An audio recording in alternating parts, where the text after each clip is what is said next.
विद्यार्थ्यांनो, आज आपल्या इतिहास नागरिकशास्त्र पुस्तकामध्ये नागरिकशास्त्राचं जे प्रकरण तिसरं आहे, ग्रामीण स्थानिक शासन संस्था, हे आज आपण या ठिकाणी पाहणार आहोत. आता याच्यामध्ये कोणकोणते घटक आहेत तर ते घटक या ठिकाणी आपण सुरुवातीला पाहणार आहोत.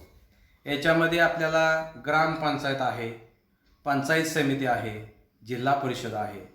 अशा प्रकारे या घटकांचा अभ्यास या प्रकरणामध्ये आपल्याला करावा लागणार आहे. आणि म्हणून या ठिकाणी आपल्या प्रकरणाचं नाव आहे ग्रामीण स्थानिक शासन संस्था. आता या ठिकाणी समाजाचे नियमन करण्यात स्थानिक शासन संस्था या ठिकाणी महत्त्वाची भूमिका पार पाडत असतात. मग आता या ठिकाणी आपण पाहतोय की समाजाचं जे नियमन आहे, समाजाचं जे आपण त्याला म्हणतो या ठिकाणी जो या ठिकाणी नियमन आहे, तर हे करण्यामध्ये या ठिकाणी ज्या स्थानिक शासन संस्था आहेत तर या ठिकाणी या महत्त्वाचं या ठिकाणी भूमिका पार पाडत आहेत. आपल्या देशात या संस्थाबरोबरच संघ शासन व राज्य शासनही समाज नियमनाच्या कामात सहभागी असतात. स्थानिक शासन संस्थांचे ढोबळमानाने ग्रामीण व शहरी स्थानिक शासन संस्था असे या ठिकाणी वर्गीकरण या ठिकाणी केलं जातं. आणि म्हणून आपण या धड्यामध्ये ग्रामीण भागातील स्थानिक शासन संस्थाविषयी या ठिकाणी माहिती घेणार आहोत. ग्रामपंचायत, पंचायत समिती व जिल्हा परिषद या ग्रामीण स्थानिक शासन संस्थांना एकत्रितपणे या ठिकाणी पंचायती राज्य व्यवस्था या ठिकाणी असं म्हटलं जातं. आणि म्हणून आता या ठिकाणी आपल्याला काही गोष्टी या ठिकाणी माहिती असणं आवश्यक असतं. याच्यामध्ये आपण पाहतोय संघ शासन, राज्य शासन आणि स्थानिक शासन. याच्यामध्ये आपला देश आहे तर या देशामध्ये 3 पातळ्यावर या ठिकाणी राज्यकारभार चालत असतो. आणि म्हणून या ठिकाणी संपूर्ण देशाचा जो राज्यकारभार आहे तर हा राज्यकारभार संघ शासन या ठिकाणी चालवत असतं. संरक्षण, परराष्ट्र व्यवहार व चलन इत्यादी विषय संघ शासनाच्या कक्षेमध्ये या ठिकाणी येत असतात. तर दुसऱ्या पातळीवर या ठिकाणी राज्य शासन असतं. म्हणजे महाराष्ट्राचे राज्य शासन कायदा, सुव्यवस्था, आरोग्य, शिक्षण यांच्या संबंधी या ठिकाणी कायदे करत असतात. आणि तिसऱ्या पातळीवर या ठिकाणी स्थानिक शासन संस्था या ठिकाणी असतात. ग्रामीण भागातील स्थानिक शासन संस्थांना पंचायती राज्य व्यवस्था या ठिकाणी असं म्हणतात. तेव्हा या सुद्धा गोष्टी आपल्याला माहिती असणं आवश्यक आहे. आता याच्यामध्ये आपण पाहणं गरजेचं आहे की ज्या स्थानिक शासन संस्था आहेत तर याचे या ठिकाणी 2 प्रकारामध्ये वर्गीकरण केलेलं आपल्याला दिसून येतं. याच्यामध्ये ग्रामीण आणि शहरी. आता या ग्रामीणमध्ये या ठिकाणी ग्रामपंचायत आहे, पंचायत समिती आहे आणि जिल्हा परिषद आहे. त्यानंतर शहरी विभागामध्ये या ठिकाणी पाहतो आपण नगरपंचायत आहे, नगर परिषद आहे आणि महानगरपालिका आहे. म्हणजे अशा प्रकारे या ठिकाणी स्थानिक शासन संस्था ग्रामीण आणि शहरी भागामध्ये काम करत असतात. आता हे पाहिल्यानंतर याच्यामध्ये पहिला मुद्दा आहे ग्रामपंचायत. आता या ठिकाणी प्रत्येक गावाचा जो राज्यकारभार आहे किंवा कारभार आहे तर हा कारभार या ठिकाणी ग्रामपंचायतीमार्फत या ठिकाणी केला जातो. आता 500 पेक्षा कमी लोकसंख्या आहे अशा 2 किंवा अधिक गावासाठी एकच या ठिकाणी ग्रामपंचायत असते. तिला गट ग्रामपंचायत या ठिकाणी असं म्हणतात. पाणी पुरवठा, दिवाबत्ती, जन्म मृत्यू, विवाहाच्या नोंदी इत्यादी कामे या ठिकाणी ग्रामपंचायत करत असते. आता या ठिकाणी या ग्रामपंचायतीचे पदाधिकारी व अधिकारी कोण असतात हे सुद्धा माहिती असणं आपल्याला आवश्यक आहे. म्हणून याच्यामध्ये पहिला उपघटक आहे सरपंच. आता ग्रामपंचायतीच्या निवडणुका या ठिकाणी दर 5 वर्षांनी या ठिकाणी होत असतात. आणि निवडून आलेले जे सदस्य असतात तर हे सदस्य आपल्यापैकी एकाची सरपंच आणि एकाची उपसरपंच म्हणून या ठिकाणी निवड करत असतात.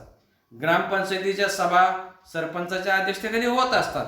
आणि मग गावाच्या विकास योजना प्रत्यक्ष राबवण्याची जबाबदारी या ठिकाणी सरपंचावर असते. योग्य पद्धतीनं कारभार न करणाऱ्या सरपंचावर ग्रामपंचायतीच्या सदस्यांना अविश्वासाचा ठराव या ठिकाणी मांडता येतो. सरपंच उपस्थित नसेल तेव्हा ग्रामपंचायतीचे कामकाज या ठिकाणी उपसरपंच पाहत असतो. म्हणजे अशा प्रकारे या ठिकाणी सरपंच आणि उपसरपंचाची या ठिकाणी आपण कामं पाहिलेली आहेत. तेव्हा आता हा घटक पाहिल्यानंतर पुढचा जो घटक आहे तो घटक आहे ग्रामसेवक. आता ग्रामसेवक ग्रामपंचायतीचा या ठिकाणी सचिव असतो. त्याची नेमणूक जिल्हा परिषदेचे मुख्य कार्यकारी अधिकारी या ठिकाणी करत असतात. आणि मग ग्रामपंचायतीचं दैनंदिन जे कामकाज आहे ते कामकाज पाहणं, ग्रामपंचायतीच्या विकास योजना गावातील लोकांना समजावून सांगणं इत्यादी कामे या ठिकाणी ग्रामसेवकाला करावी लागतात. म्हणजे अशा प्रकारे या ठिकाणी ग्रामसेवकाची कामे आहेत. आता त्यानंतर याच्यामध्ये पुढचा उपघटक आहे ग्रामसभा. आता ग्रामीण भागात किंवा गावात राहणाऱ्या मतदारांची सभा म्हणजे ग्रामसभा होय. आता ग्रामसभा हे स्थानिक पातळीवरील लोकांचे सर्वात महत्त्वाचे या ठिकाणी संघटन असतं. प्रत्येक आर्थिक वर्षात ग्रामसभेच्या किमान 6 सभा होणं या ठिकाणी बंधनकारक आहे. आणि मग ग्रामसभा बोलवण्याची जबाबदारी या ठिकाणी सरपंचावर असते. प्रत्येक आर्थिक वर्षाच्या पहिल्या सभेत ग्रामपंचायतीनं सादर केलेला वार्षिक अहवाल आणि हिशोबावर ग्रामसभा या ठिकाणी चर्चा करत असते. ग्रामसभेच्या सूचना ग्रामपंचायतीला या ठिकाणी कळवल्या जातात. या सूचना कळवल्या जातात.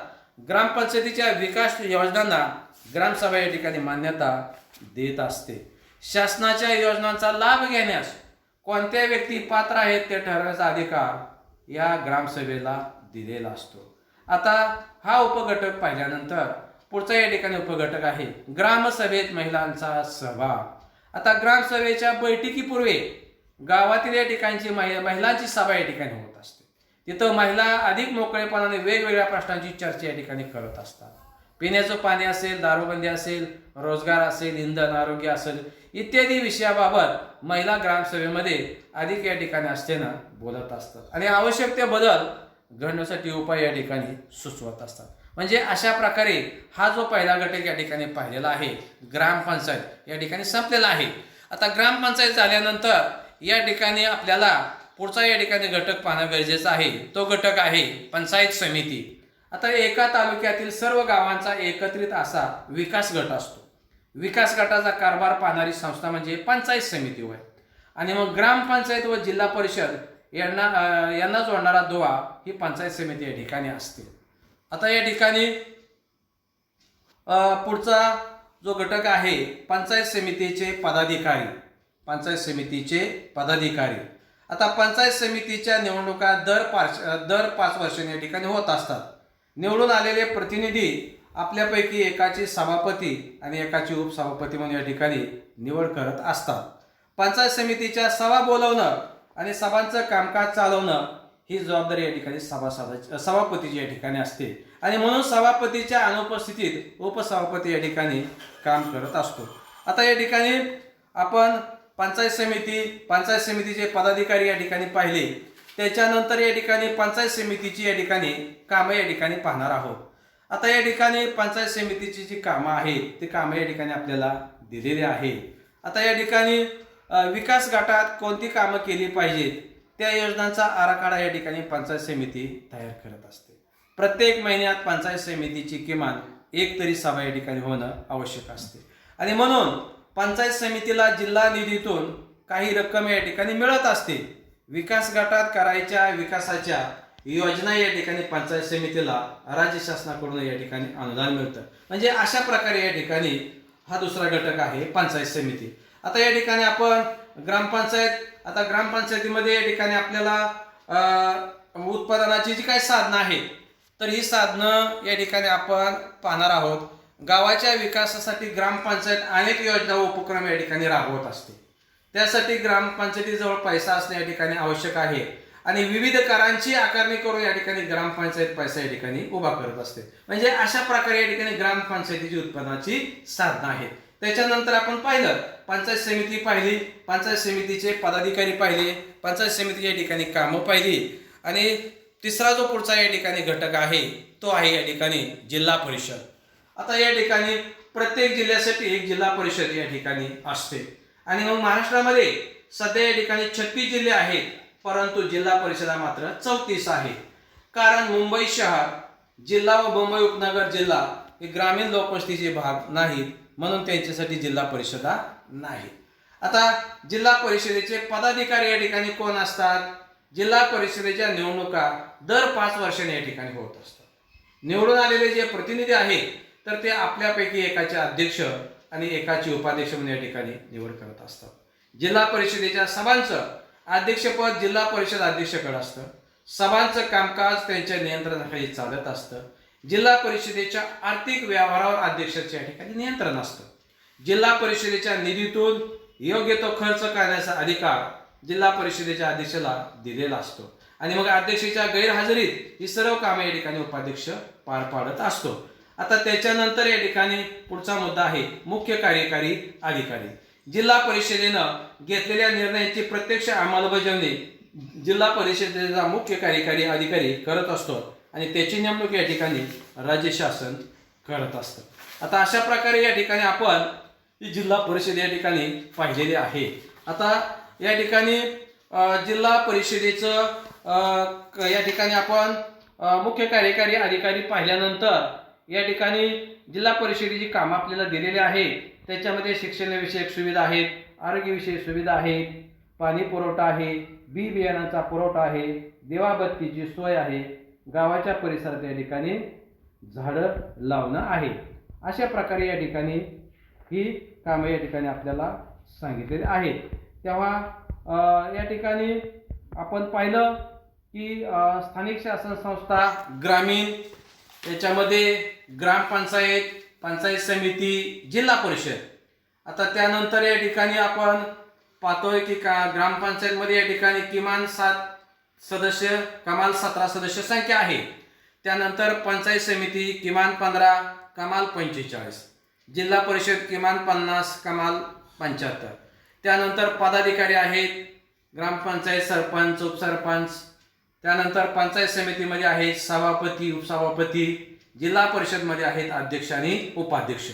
आणि त्यानंतर ग्रामपंचायतमध्ये ग्रामसेवक अधिकारी आहे, इकडं पंचायत समितीमध्ये गट विकास अधिकारी आहे आणि जिल्हा परिषदेला मुख्य कार्यकारी अधिकारी आहे. अशा प्रकारे हे जे आपलं तिसरं प्रकरण आहे स्थानिक या ठिकाणी ग्रामीण स्थानिक शासन संस्था या ठिकाणी संपलेला आहे. याच्यामध्ये आपण 3 घटक या ठिकाणी पाहिलेले आहेत. 3 घटक म्हणजे या ठिकाणी ग्रामपंचायत आहे, पंचायत समिती आहे, जिल्हा परिषद आहे. तेव्हा हे प्रकरण विद्यार्थ्यांनी चांगल्या प्रकारे घरी वाचायचं आहे आणि वाचून या ठिकाणी याच्यावरती असणारे जे काही स्वाध्याय आहे तर ते स्वाध्याय आपल्या वहीमध्ये सोडवायचे आहेत. अशा प्रकारच्या अपेक्षा व्यक्त करतो. या ठिकाणी थांबतो. धन्यवाद.